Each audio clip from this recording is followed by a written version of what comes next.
एक लड़का विद्यार्थी बहुत संस्कार संपन्न था। महाराज जी के पास, हमारे पास पढ़ने आता था।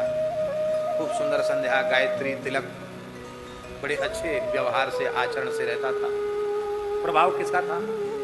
प्रभाव था संतों के संग का। महाराज जी जैसे सरल संतों के संग का प्रभाव था। और कहीं उठक बैठक नहीं, पढ़ने आता तो ऐसे महापुरुष के चरणों में बैठने वाले पर तो प्रभाव रहेगा। अब कोई ऐसा अपराध बना या आरोप लगा गलती का कि उस लड़के को स्थान से निकाल दिया गया। सत्य घटना सुना रहा हूं। स्थान से निकाल दिया गया। अब वो बिहारी जी के पास कहीं किराए से कमरा लेकर रहने लग गया। वहां कुछ मित्रों का संग हो गया। अब होते होते स्थिति ये बनी, अच्छा पढ़ता था, बहुत अच्छा याद करता था, बहुत अच्छा पढ़ता था, पढ़ाई तो छूटी गई। वो लड़का कुछ महीनों के बाद आया मेरे पास, तो पहचान में नहीं आवे लड़का। क्यों? ना तो मस्तक पर तिलक, ना गले में तुलसी, बढ़िया कटिंग, चश्मा, मुंह में भी शायद गुटका फुटका कुछ होता, उसकी गंध आ रही थी, दांत भी व्यसन वाले दिखाई पड़ रहे थे, और पैंट पहने हुए था, बेल्ट पैंट, वो सब जो है आधुनिक वेशभूषा थी। तो हम तो पहचान ही नहीं सके कि अमुक है ये। उसने कहा कि गुरुजी आप भूल गए, मैं अमुक हूं। अरे तुम हो, तुम्हारी चुटिया गायब, जनेऊ भी टूट गया है। अरे क्या हुआ?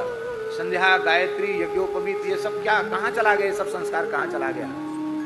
और अब तुम यहां कैसे आए? तो उसने कहा कि मेरे पीछे लोग पड़ गए हैं, मुझे जान से मार देंगे, मैं अपने प्राण रक्षा के लिए यहाँ आया। सारी कथा सुनाई, कर्म कथा, और उस कथा का आशय यही था कि मैं घोर कुसंग में पड़ा हुआ हूं, और जितना पतन होना था उससे ज्यादा पतन हो चुका है। और अब कोई ऐसा चरित्र संबंधी चक्कर था, किसी स्त्री का, लड़की का चक्कर था। बोले अब वो उधर, वो मोहल्ला तो शायद मोहल्ला आप जानते हो कैसे लोगों का है। अब जान पर हमारी बीती है, हम सामान भी उठाने नहीं जा सकते अपना, तो अब आप कृपा करके हमें पुनः आश्रय दो। महाराज जी कहीं बाहर थे, हम तो स्वयं ही दूसरे के स्थान में रहते थे, तो हम किसी को आश्रय क्या देते। मैंने कहा कि अब हम तुमको कुछ समझावें तो उससे कोई लाभ नहीं है, लेकिन इतना हम जरूर कहेंगे कि जो कुछ कर रहे हो, जिस रास्ते पर चल पड़े हो, क्या इस आशा से तुम्हारे माता पिता ने तुमको यहाँ भेजा था? मनुष्य कुल में जन्म, मनुष्य शरीर पर तुम्हें मिला, ब्राह्मण कुल का जन्म मिला, तो माता पिता ने किस परिस्थिति में तुमको भेजा? और ये बोले हमारा दुर्भाग्य उसी दिन उदित हो गया जिस दिन आप लोगों के चरण छूट गए। अब मेरे लिए हित की बात बताओ। हमने कहा किराया लो, हम किराया दे रहे हैं, किराया लो, और जो भी ट्रेन तैयार हो तुम्हारे क्षेत्र में जाने के लिए, सामान छोड़ो, जान बची तो लाखों पाए। कमरे पे लौट के मत जाओ, क्योंकि यहाँ पानी में रहकर मगर से बैर अब ठीक नहीं है। ये किराया लो, 100-200 रुपया और ऊपर से लो, भूखे प्यासे मत रहना, जितना पैसा कहो उतना दे देते हैं, चले जाओ सब। और अब एक ही प्रायश्चित है, घर जाकर भद्र होना, शिखा रखना, संध्योपासन करना और गायत्री का जप करना। और एक विशेष बात है, अब अपने माता पिता की सेवा करना, घर में रह करके, अब यहाँ मत आना। अब उसने किया नहीं किया भगवान जाने, लेकिन ये दास की समझ में यह आया कि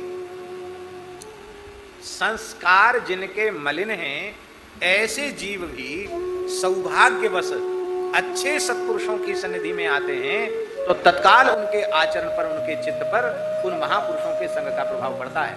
किंतु जैसे ही वे महापुरुषों से विमुख होते हैं, तत्काल उनके जो दुष्ट संस्कार हैं, वे अभी तक तो दबे हुए थे, अब अच्छे संस्कार तो ऊपर से आने रहे, वो दुष्ट संस्कार काम करने लग जाते हैं। जैसी उसकी मन की प्रवृत्ति होती है, अपनी प्रवृत्ति के लोग जब उसको मिल जाते हैं, तो फिर घोर पतन के रास्ते पर वो चला जाता है।